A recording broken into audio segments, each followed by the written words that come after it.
Okay, I get it, you're frustrated, you've been trying to figure out your main Enneagram type and you just don't know. But don't worry, in this video, I'm gonna tell you 5 ways that you can find your main Enneagram type. I'm Abbey, by the way, I'm a certified Enneagram coach, and I am here to help you discover you. So let's get into it. What do you need to do first? Number 1, taking an online test is always a good way to narrow down your type options, but you have been warned by me right now.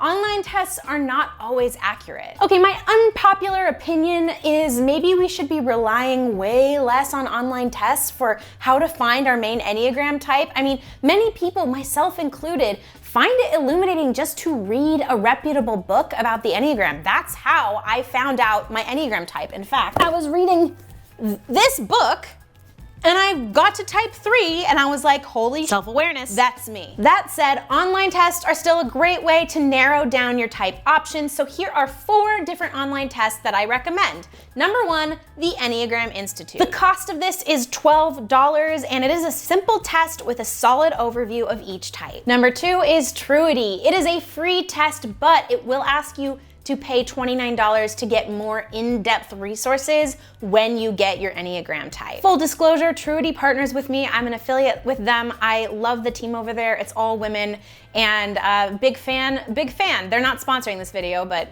I like them. Number 3, Integrative 9. This test is pricey. It costs like $60 to $120, but it includes a 45-page report once you finish the test, and it has a high level of accuracy. And number 4, the best for last because it's free, is Eclectic Energies. This is a series of 126 questions that helps point you in the direction of your main type and wing. But Abbey, I'm still confused. I've already taken the test and I still have no idea what I am. Don't worry, I've got another tip for you.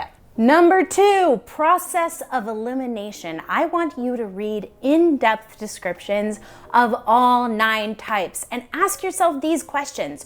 Are any of these me when I'm stressed out? Are any of these me when I'm at peace? Are any of these not relating to me in any way, shape, or form? Write that down because you can cross those off your list. At this point, I think it would be really helpful if you pick up a book, and I've got some recommendations for you, so let's go. First, we've got The Honest Enneagram by SaraJane Case, really solid overview and a really gentle way of looking at each type. Next is the book that helped me find my type, The Road Back to You by Cron and Suzanne Stabile. This is a faith-based book, so if you don't believe in God or you don't have religion in your life, this will probably not resonate with you, but if you are religious, then I highly recommend. Next, The Enneagram for Black Liberation by ChiChi Agorom. This I recommend to any Enneagram enthusiast, but it especially talks to Black women, so if you're a Black woman, you like the Enneagram, this is the book for you. Next, The 9 Types of Leadership by Beatrice Chestnut. I love this book. I think it opened my mind to things about the Enneagram that I didn't quite realize.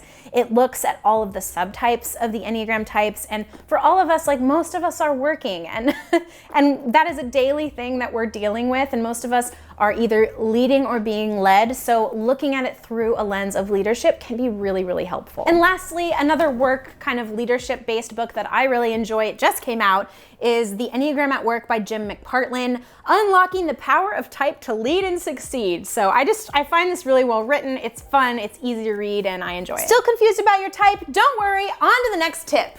Number 3, spend a week trying on all the possible types. Put on your type 7 hat and say, hey, did I respond to this work conflict like a type 7? Throw on your Enneagram 2 jacket and say, hey, am I schmoozing this party like an Enneagram 2? I find it really helpful to look at the interpersonal coping styles when you are trying to figure out like which type you are. And if you're like, what are those, Abbey? Don't worry, I've got a video. I will link it right here. You can go watch it there.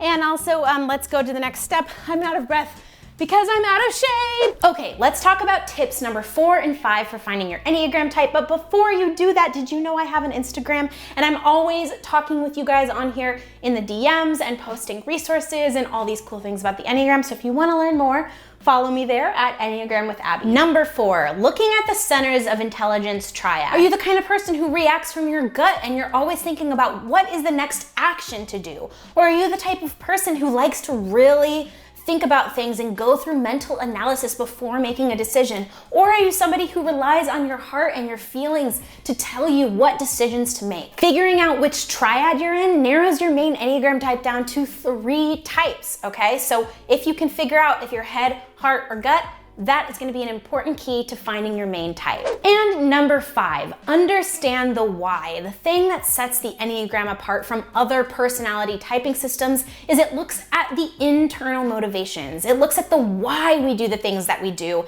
and not the behavioral outcomes. So reflect on your own personal motivations. What is your core fear, your main desire? What is a weakness that you struggle with? What is something that you just long to hear? Now we're almost to the end of the video and you're thinking, I've done all of these things and I still haven't found my type, Abby, what the heck? And to that I say, finding your type is a journey. We're not set in stone. That's the beauty of the Enneagram. Through things like subtypes and wings and where we go in stress and where we go in health, all of these things contribute to a big, moving, beautiful picture of who you are and what you bring to the table. So if you're stressed out about what type you are, take a deep breath, okay? Because you're already on the right track. You're already aware, you're already searching. The outcome is way less important than the journey. Yourself right now might not be able to go into the core motivations of who you are, but yourself in 2 years or maybe 2 months might be able to really see a clearer picture of what your type is. So take a deep breath. This is fun. It's supposed to be a fun, helpful tool. So don't stress too much. Let me know if you have any questions in the comments down below, and I will see you in the next video.